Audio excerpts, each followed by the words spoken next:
So I was asked to speak on sort of the overlap, if you will, between the world of deepfakes and avatars, and really what this all centers on is the idea of identity, right? That's our central theme, which I'll be talking about for sort of the next half hour. The issue of identity, who is who, how do you know who is who, and what do we base our trust and our social contract on, if you will. I was very lucky this morning that I got to hear Nielsen and Dietrich's presentation. I'm very sorry I couldn't be here earlier because I just came back from Canada. But I think there'll be some overlap between what you probably heard yesterday. And certainly Dietrich has touched upon a certain amount of issues that I want to talk about today. So I'll skip a little overview because, we only got 30 minutes. So what I just wanted to sort of point out to you, what I've been working on, as I said, is deepfakes. What is it? What do they do? What is the risk here in terms of national security? But that also relates to work that you do in sort of more criminal justice setting. So it's not that I only work with intelligence agencies. I also do quite a bit of work with police, Europol, Eden network that focuses on privacy. But I do want to get you all a little bit excited because I know there's been a lot of talking this morning. And also people online. So I want to do a little bit of an exercise if you're with me. Okay. And I really need your help here, but the internet is not complete without cats. So I brought some cats. But I want to know from you which ones are real and which ones are fake. And I've given them all little numbers. If you're online, you can use the chat and talk to each other. But I just want to hear from the room, just scream out some numbers. Tell me what you think. Number one is fake. Yeah, there's nodding in the background. Yeah, number one is fake. Okay. They're all fake. Okay. Number 4 is fake. It looks so cute. Why do you think number 4 is fake? Too cute to be real. 2 is real. Okay. Do you got any online comments? Yes, online seems to go for 1 is fake, but also 4 is fake for the online audience. So what do we think about 3? Nobody's got anything on 3? Also fake. Okay. All right. Well, before I'll move on to what's real and what's fake. Let's do people. Oh, people. Who's real? Who's fake? Are they all real? Are they all fake? 3's real. Okay. So if you saw him on a LinkedIn profile, you'd be like, yep, legit. Mark Cantel. Why do you think number 4 is fake? I'm always interested in hearing why you think.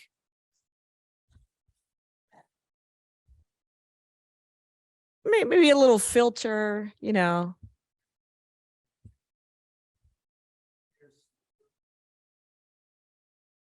Yeah, so Dietrich saying number 2 is fake because of the earrings.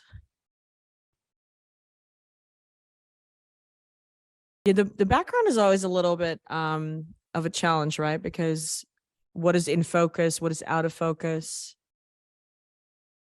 All right, so also the online seems to be for 2 fake. 2 is fake. Okay, so nobody trusts grandma. That's all right. That's okay. Well, let's go back to the cats for 1 second. Emmanuel has like the up hand here. She's seen this presentation before, so it's unfair, but they are all fake. And in case you want to generate some fake cat yourself, this cat does not exist as the website. Every time you regenerate, you get a new cat. And the same thing happens for this person does not exist, right? All fake people, or as I call them, personas. I don't call them people. I call them personas. Why do I call them personas? Because you can use the generation of these types of profiles, which are AI generated, through a GAN network. You can use them to create your own little virtual reality person. They've been used on LinkedIn. They've been used on dating apps to create honeypots or honey traps. Fraud usually. So we'll go into that a little bit more. But I want to just use this exercise with you just to demonstrate how difficult it can be to sort of determine what is real and what is fake. And you especially if you're at home, it's a little bit more difficult than for you here in the room because you're seeing this on a massive screen. But imagine seeing this, on your mobile phone. You're swiping because you're looking for your next Tinder date. You give that 3-5 seconds of attention, and you kind of just go by visuals and go like, yep, no, I mean, you're not going to look for what is real and what is fake unless you're prompted to do so, generally speaking. Unfortunately, I think that is a trend that we're going to see changing. We're going to see moving because of the fact that there's already so many fake profiles out there. So I'm just going to do a really quick overview of what is a deepfake. Does anyone here know what a deepfake is? I see a few people that go, yeah, but most of you, not really. Okay, so there's a couple of different ways in which you can do deepfakes. As I said earlier, deepfakes are created usually by GAN networks. And as you see on the second bullet point, these are basically systems that autonomously learn and they get better on time. So we kind of started seeing them coming up with chess. They started to beat people with chess. Then we had the game of Go. They started beating people with Go. And now if you're really into this, StarCraft 2 is a game that the GAN network have now also beaten humans at, which is really interesting because that's a live game, right? So the AI is beating a human in a live setting. Unlike chess or Go, where you can kind of have dimensions, you have very set rules.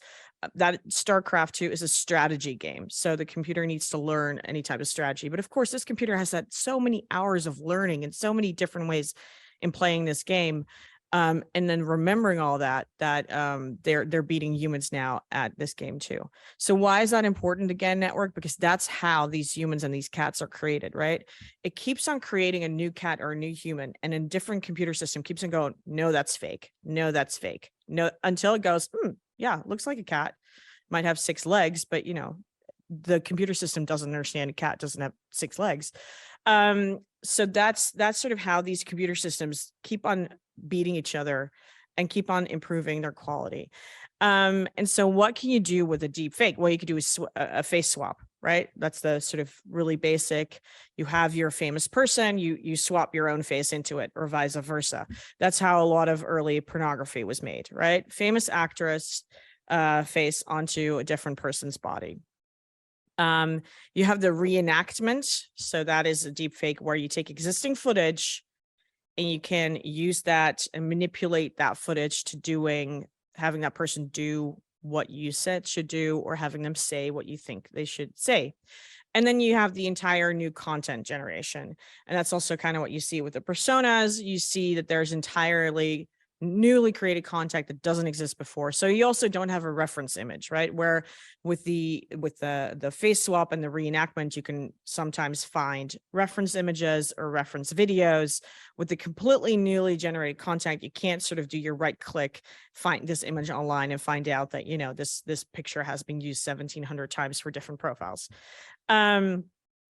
A lot of this is what we call increasingly democratic because the source codes are open source. And you don't necessarily these days need to be a computer genius in order to create this stuff, because there's a lot of tools and apps out there that will do it for you. Unfortunately, again, that means that there have been apps and Telegram channels out there where you upload a picture of your next door neighbor and you get a nude version back, the nudification of pictures, as we call it. There we run into a whole lot of jurisdiction issues, of course, when you try to take that down, because who owns the channel, where are the base, where's the servers? I think I'm preaching to the choir here when I talk about these things. So just to give you a little bit of a visual of what does that look like, has everyone here seen the Tom Cruise TikTok? So for those of you who don't, the guy on the left is the actual impersonator that was filmed, and then Tom Cruise's face was face swapped over that. That's what you see on the right. Then you see reenactment. So that's where you have basically somebody who is doing the actual movements, and then that's reenacted into real life. And then there's Steve Buscemi. who's been face swapped into a Golden Globes Awards speech by Jennifer Lawrence. If you can find that on YouTube, it's actually quite well done for a pretty early deepfake. So, do we have a problem? That's the question.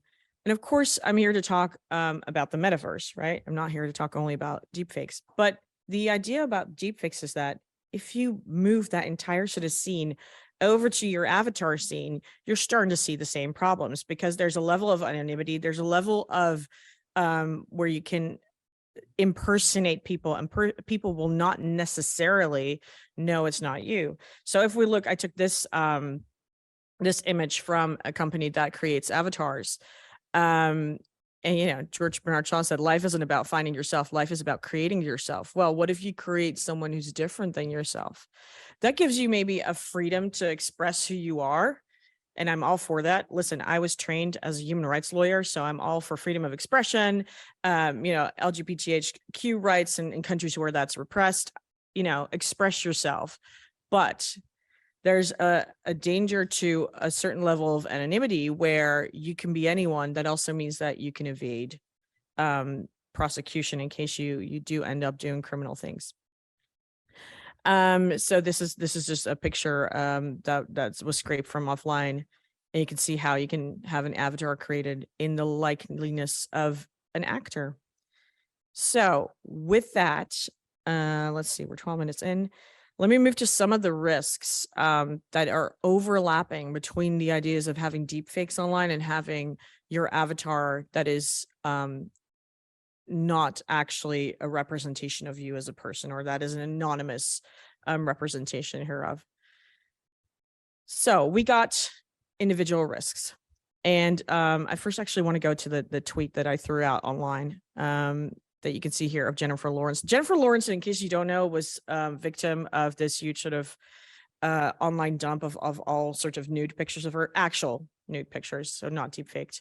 But she was talking about how that trauma will last forever. And that's kind of where I want to just quickly reference to the presentation that Diederik did, because, he's talking about this case of the woman who said, well, I feel violated in this online space.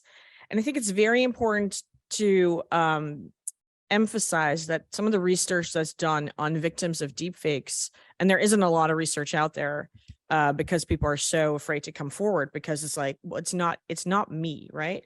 But it's your face, and it has lasting consequences. There's personal attacks, there's doxing. If you take one example, in India, there was a journalist called Rana Ayub. She was a very vocal advocate for justice for a little girl that was gang raped and killed. There was a very badly made, but there was a deep fake out her showing pornography. And on top of that, she was doxxed. So her phone number was spread with this video basically saying, call her for a good time. She was inundated with messages. People started harassing her, death threats, all these things. So she basically removed herself from the online world for a while. So my point, what I want to make is, just because something is clearly not you, or it's really badly made, or it could be perceived as, why is this a big deal? That has very real life consequences, even though it happens in cyberspace. And we see that also with deep fakes, where people say, I feel personally violated, even though I know it wasn't me. I never gave consent to my footage being used in a pornographic video. So we'll see that in personal attacks and doxing, slander. Of course, there's sextortion, and we know deep fakes have also been used in order to just perpetrate domestic violence. So the controlling of that, I will release this video to your family if you don't, or, sort of along those lines. That is something you might be able to see in the metaverse as well, where people say, I'm going to basically create an avatar in your liking, and unless you do exactly what I say, this is what's going to happen to your avatar, and this is what I'm going to make them do. And this is what everybody will know you'll be up to in the digital world. Then there's the risk of course, impersonation and phishing. Pretending that, and again, as the previous speaker also said, these are not new crimes, right? They're old crimes in a new fancy digital jacket. So the idea of impersonation, and fishing with that. And of course, there's portrait rights and IP, and it's really interesting that you see in the deepfake world, actually, that there's quite a pushback from adult entertainers who say, listen, I put a lot of effort into creating these videos, and that is my bread and butter. And now somebody else's face is on it. I deserve to be paid for that work because that's what I've done. So intellectual property, portrait rights is a different angle of all of this, not something that we often sort of talk about, particularly not if we're talking criminal law. But it is something that I just wanted to raise an awareness about. So let me kind of go, wait, I saw that there was a quick question that came in on the chat. Was that already answered, or because I can maybe? Yes, well, the question is, how do you recognize a deep fake? Well, as we just saw, before I'll move on to groupers, as we just saw, that's really difficult, and it really depends on the quality of the deep fake. So what I tried to do with the little exercise here is to show exactly how difficult it is. So we did have Diederik, who said, listen, the old lady, she's got 2 different earrings.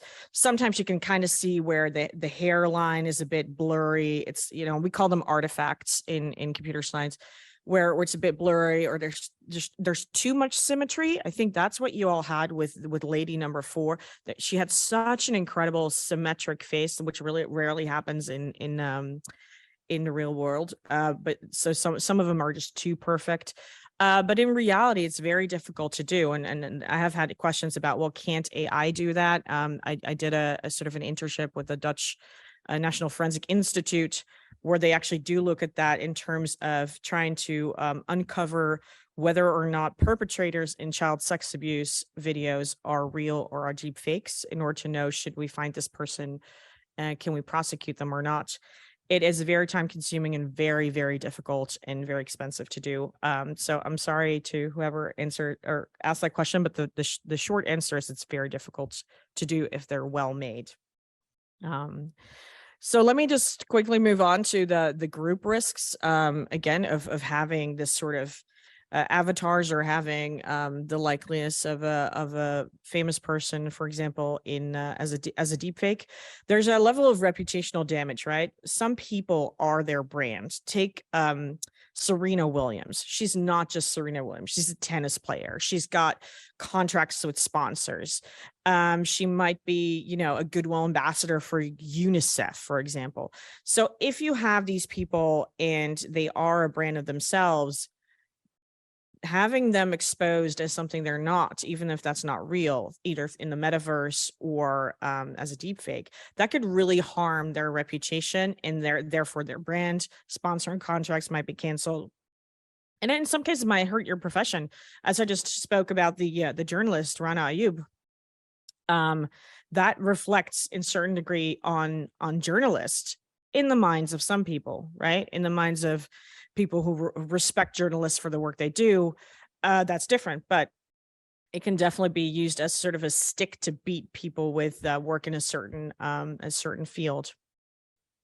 Then there's some manipulative of trade deals and stock markets. So imagine a scenario in which you have your avatar or your deep fake of a company that's about to go onto the stock market, right?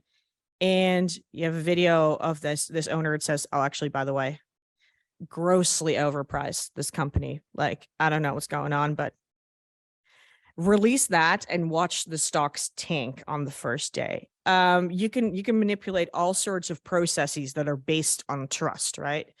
And I think there's a lot of people who have already talked today about fraud, and so I won't go into all that, because you've got people here in the room who are way more have way more in-depth knowledge of that. So I'll just mention that as an aside.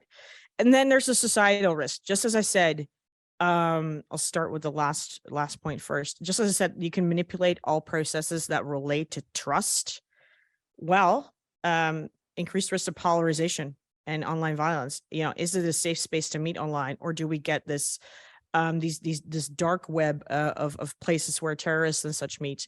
But also, can we see manipulation of elections through the metaverse? We've seen it through social engineering.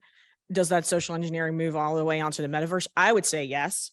I think that's something we should be prepared for. If so, how are we going to deal with that? And so, yeah, online violence, discrimination, defamation of groups, minorities, professions. Again, how do we deal with that? How do we make sure? And again, I'm not against, having a degree of privacy online, because I think it's very important that there's people who are able to speak out, specifically if they live in repressive regimes. But how do you make sure that the tools we put in place to ensure those people's privacy does not lead to a sort of no man's land in which nobody can be held accountable for anything they say or do online? So with that, I know I'm a little bit quick, but with that, I just wanted to already close my presentation, and thank you for your attention. And I want to just open up the floor to questions, because I saw all sorts of things pop up on the chat. So I hope that there's some good questions and debate going on.